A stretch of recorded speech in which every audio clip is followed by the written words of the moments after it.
ఇక మే 14న భారత ప్రధాన న్యాయమూర్తిగా బిఆర్ గవై ప్రమాణ స్వీకారం చేస్తారు. ప్రధాన న్యాయమూర్తి సంజీవ్ ఖన్నా పదవి విరమణ చేసిన మరుసటి రోజు మే 14న జస్టిస్ భూషణ్ రామకృష్ణ గవాయ్ సీజేఐగా ప్రమాణ స్వీకారం చేశారు.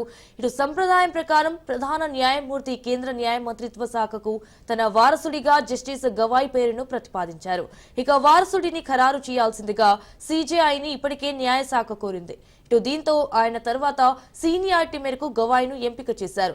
జస్టిస్ గవాయ్ నవంబర్లో పదవి విరమణ చేయనున్నందున దాదాపు 6 నెలల పాటు భారత ప్రధాన న్యాయమూర్తిగా ఉంటారు. 2007లో దేశంలోని అత్యున్నత పదవికి జస్టిస్ కేజీ బాలకృష్ణన్ తర్వాత ప్రధాన న్యాయమూర్తి పదవిని చేపట్టబోతున్న రెండో దళితుడు గవాయ్.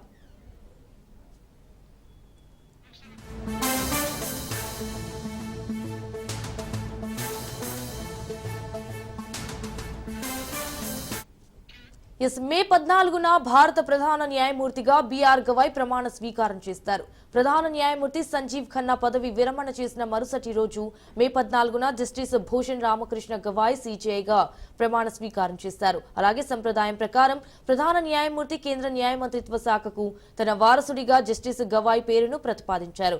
ఇక వారసుడిని ఖరారు చేయాల్సిందిగా సీజేఐని ఇప్పటికే న్యాయశాఖ కోరింది. దీంతో ఆయన తర్వాత సీనియారిటీ మేరకు గవాయ్ను ఎంపిక చేశారు.